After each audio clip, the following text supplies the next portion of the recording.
Hello, here we are with day 5 of Mice and Men. Today's lesson is about foil characters. So your warm-up kind of described to you a little bit about what foil characters are, but what you really need to understand is basically that they are opposites in some way. So, for example, George and Lenny. George is very short, Lenny is very tall. George is the smart leader, Lenny is the less smart follower. Great examples of foil characters are buddy cop comedies. They almost always, when you have two cops working together, one's like super serious and all about the rules, and the other's the jokester who doesn't even know the rules and doesn't follow them. One might be really smart and one might be, again, really not smart, but they put these two opposites together because it can make the smart person seem even smarter when they're next to a dumb person, or it can make the funny guy seem even funnier when he's next to somebody who doesn't show a lot of humor. And then typically we see, a little bit of the characters rub off on each other. So that really serious cop makes a joke at the end of the movie to because now he's learning to be funny, things like that. So those are opposites. So our lesson today is that we need to understand that some characters are foils for each other, which makes each of their personality traits seem to be emphasized and helps develop the character. So we already can kind of tell that George and Lenny are foils, so we're going to look at some other people that might be foils in our book. We are starting on page 24.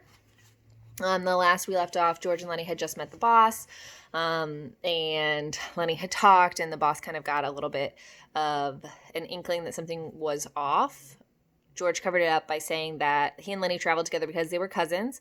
The way he described it when he's kind of stumbled over it implies that that's not entirely true. He also said that the reason Lenny was a little bit off was because he'd been kicked in the head by a horse, which Lenny establishes was not true.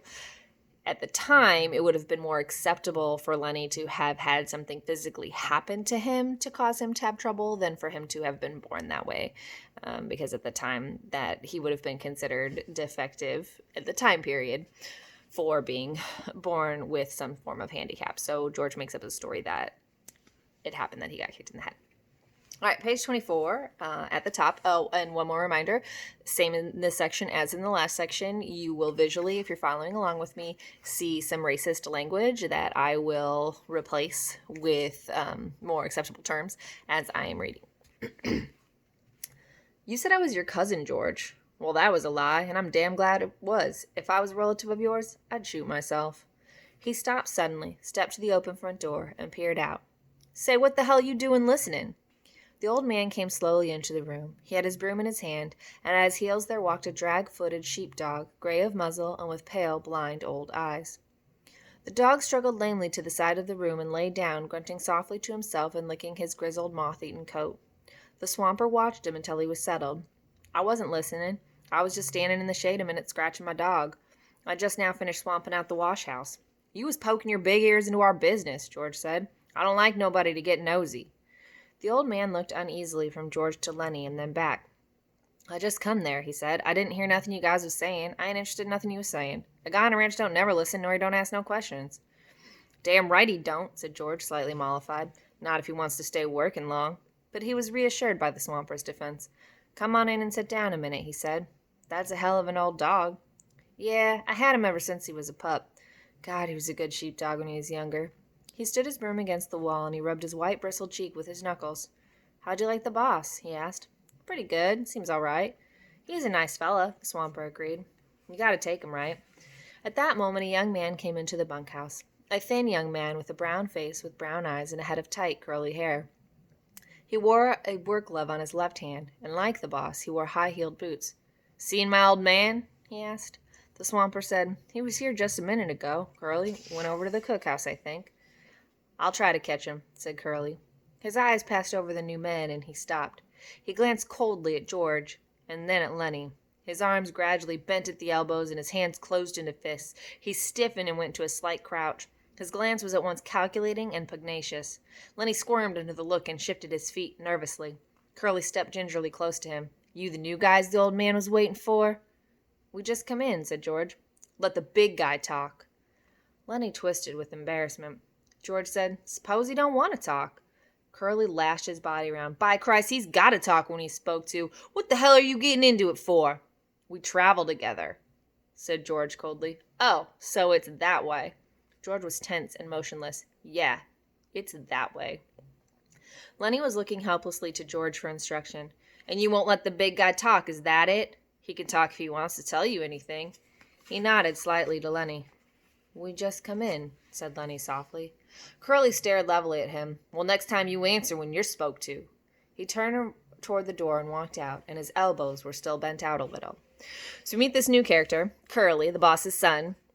And he is described as he's a thin young man, brown eyes, curly hair. He's on the shorter side, so very different physically from Lenny.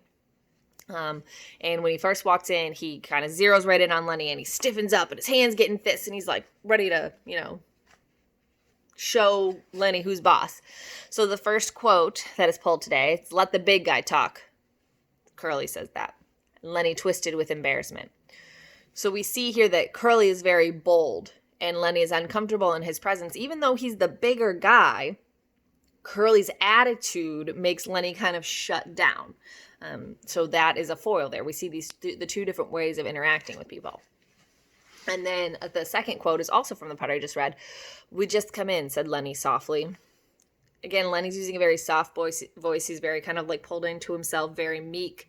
And that's very different from how Curly is right out in your face. Now, partially Curly's probably like that because he's the boss's son. So probably nobody really puts him in his place at all. But Lenny's quite a bit bigger than him. But still, we see him just kind of be very meek. And we can see Lenny and Curly act as foils for one another in this scenario. All right, continuing on page 26, towards the top. George watched him out, and then he turned back to the swamper. Say, what the hell's he got on his shoulder? Lenny didn't do nothing to him. The old man looked cautiously at the door to make sure no one was listening. That's the boss's son, he said quietly. Curly's pretty handy. He done quite a bit in the ring. He's a lightweight, and he's handy. Well, let him be handy, said George. He don't have to take after Lenny. Lenny didn't do nothing to him. What's he got against Lenny? The swamper considered. Well, I'll tell you what. Curly's like a lot of little guys. He hates big guys. He's all the time picking scraps with the big guys. Kind of like he's mad at him because he ain't a big guy. You've seen little guys like that, ain't you? Always scrappy. Sure, said George. I've seen plenty tough little guys, but this Curly better not make no mistakes about Lenny. Lenny ain't handy, but this Curly punk is going to get hurt if he messes around with Lenny. Well, Curly's pretty handy, the swamper said skeptically. Never did seem right to me. Suppose Curly jumps a big guy and licks him. Everybody says what a game guy Curly is. And suppose he does the same thing and gets licked. And everybody says the big guy ought to pick on somebody his own size, and maybe they gang up on the big guy. Never did seem right to me. Seems like Curly ain't giving nobody a chance. George was watching the door. He said ominously, well, we better watch out for Lenny. Lenny ain't no fighter, but Lenny's strong and quick, and Lenny don't know no rules. He walked to the square table and sat down on one of the boxes. He gathered some of the cards together and shuffled them. The old man sat down on another box. Don't tell Curly I said none of this. He'd slough me. He just don't give a damn. Won't ever get canned because his old man's the boss. George cut the cards and began turning them over. He looked at each one and throwing it down on a pile. He said, this guy Curly sounds like a son of a bitch to me. I don't like mean little guys. Seems to me like he's worse lately, said the swamper. He got married a couple weeks ago. Wife lives over in the boss's house. Seems like Curly is cockier than ever since he got married. George grunted. Maybe showing off for his wife. The swamper warmed to his gossip. Seen that glove on his left hand? Yeah, seen it. Well, that glove's full of Vaseline. Vaseline, what the hell for? Well, I tell you what, Curly says he's keeping that hand soft for his wife. George studied the cards absorbedly. It's a dirty thing to tell around, he said. The old man was reassured. He had drawn a derogatory statement from George. He felt safe now, and he spoke more confidently. Wait till you see Curly's wife. Okay, so Curly, again, boss's son. The swamper, I'm not sure if they've said his name yet, but it's Candy is his name. And they're kind of getting into the gossipy things. And he tells George and Lenny, who's there listening, a little bit about Curly. Curly's a boxer, but he's a small guy. And he's kind of smart because he always picks on really big guys like Lenny. And the reason that that's smart of him is because if he picks on the big guys and he wins, people are like, oh man, he took down that big guy. Like, that's great. If he picks on the big guy and loses, people don't blame him. They blame the big guy. It's like, why would you fight him? He's so much smaller than you. Pick on somebody your own size, all that stuff. So Curly just has this thing about big guys. And Lenny's a big guy. So that's a little worrisome. Quote pulled from here, Curly hates big guys, kind of like he's mad at him because he ain't a big guy. So this makes Curly seem even more opposite from Lenny. The little guy's the fighter, the big guy's the calm, quiet one. Okay, we don't... Lenny, so from what we've seen so far, doesn't seem violent in any way. And George even says that, like, he better be... George says that Curly better be careful because while Lenny's not a fighter... he's strong and he's quick, and Lenny don't know no rules is the phrase he uses. So it'll be interesting if we get to see what exactly that means. All right, a little bit more to read on our day 5. Top page 28. George cut the cards again and put out a solitaire lay slowly and deliberately. Party? He asked casually. About Curly's wife. Yeah, party, but... George studied his cards. But what? Well, she got the eye. Yeah, married 2 weeks and got the eye. Maybe that's why Curly's pants is full of ants. I seen her give Slim the eye. Slim's a jerk-line Skinner. Hell of a nice fella. Slim don't need to wear no high-heeled boots on a grain team. I seen her give Slim the eye. Curly never seen it. And I seen her give Carlson the eye. George pretended a lack of interest. Looks like we was gonna have fun. Swamper stood up from his box. Know what I think? George did not answer. Well, I think Curly's married. A tart. He ain't the first, said George. There's plenty done that. The old man moved toward the door, and his ancient dog lifted his head and peered about, and then got painfully to his feet to follow. I gotta be setting out the wash basins for the guys. The teams will be in before long. You guys gonna buck barley? Yeah. You won't tell Curly nothing I said? Hell no. Well, you look over, mister. You see if she ain't a tart. He stepped out the door into the brilliant sunshine. George laid down his cards thoughtfully, turned his piles of 3. He built 4 clubs on his ace pile. The sun square was on the floor now, and the flies whipped through it like sparks. A sound of jingling harness and the croak of heavy-laden axles sounded from outside. From the distance came a clear call. Stable Buck! Oh, Stable Buck! And then, where the hell's that goddamn Stable Buck? George stared at his solitaire lay, and then he flounced the cards together and turned to Lenny. Lenny was lying down on the bunk watching him. Look, Lenny, this here ain't no setup. I'm scared. You gonna have trouble with that Curly guy. I seen that kind before. He was kind of feeling you out. He figures he's got you scared and he's gonna take a sock at you the first chance he gets. Lenny's eyes were frightened. I don't want no trouble, he said plaintively. Don't let him sock me, George. George got up and went over to Lenny's bunk and sat down on it. I hate that kind of bastard, he said. I seen plenty of 'em. Like the old guy says, Curly don't take no chances. He always wins. He thought for a moment. If he tangles with you, Lenny, we're gonna get the can. Don't make no mistake about that. He's the boss's son. Look, Lenny, you try to keep away from him, will you?